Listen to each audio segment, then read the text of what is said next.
Վերածնունդը Եվրոպայում տեղի է ունեցել 14-ից 17-րդ դարերում, որի ընթացքում վերանայվեցին համընդհանուր գաղափարները, որոնք ամենից վառ արտահայտվեցին մշակութային բնագավառներում։ Վերածննդյան գործունեությունը սկիզբ է առել Իտալիայից։ Այդ նոր ուղղվածության հիմքում էին մարդասիրական գաղափարները, որոնք միավորվեցին մեկ ընդհանուր անվան տակ՝ հումանիզմ, որի հետևորդներին էլ անվանեցին հումանիստներ։ Վերածննդի հիմնադիրների հիմնական գաղափարներն էին մարդկանց համար ստեղծել նրանց հետաքրքրությունները արտահայտող արվեստ և վերականգնել մոռացվածը։ Վերածնունդը տեղի է ունեցել որոշակի փուլերով։ Առաջինը կոչվում է վաղ վերածնունդ և տևեց մինչև 15-րդ դար։ Այդ ժամանակ առաջին հերթին սկսեցին հատուկ ուշադրություն դարձնել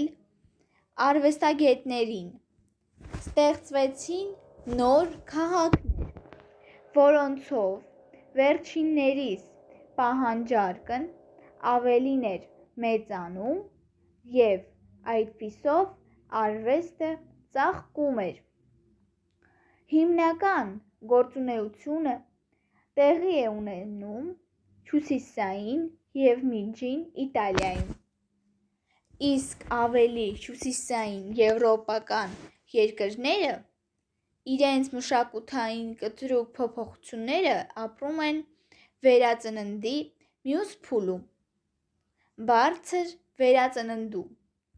կամ որի հաճախ ասում են հյուսիսային։ Այն ժամանակ իրար են միանում Իտալիայի երկու մասերը, կազմավորելով ամբողջական պետություն, կամ մի շարք նշանավոր գործիչներ, որոնք առաջ են տարել վերածննդի մարդասիրական գաղափարները։ Առաջին հումանիստներից է համարվում իտալացի գրող Ֆրանչեսկո Պետրարկը։ Նա է հիմք դրել մարդասիրական գաղափարին և առաջիններից է, որ գրել է լիովին մարդու նվիրված պոեզիա։ Նրա գաղափարները շարունակում են Ջովաննի Բոկաչոն և Կոլուչո Սալուտատին։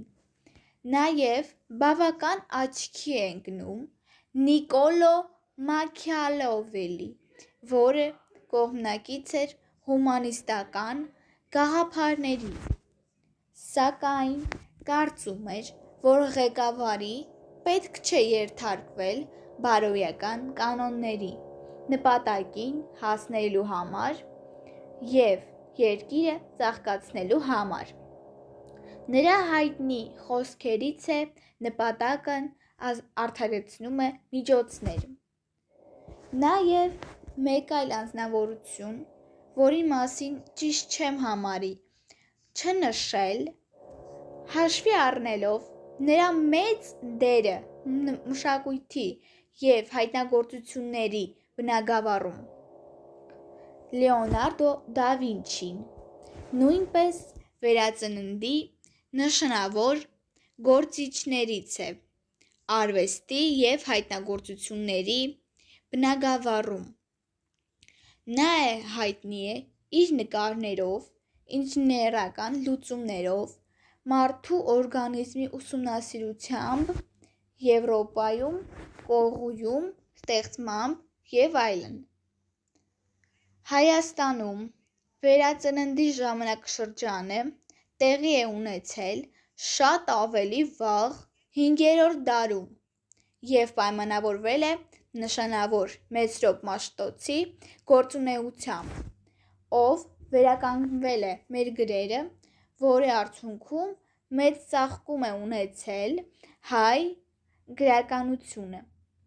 Նոր դպրոցներ են բացվել, բազմաթիվ գրքեր են թարգմանվել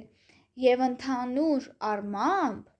դա հսկայական դեր է ունեցել հայոց մշակույթը պահպանելու համար, քանզի լեզուն հանդիսանում է ազգի կարևորագույն համախմբվող գործոններից մեկը։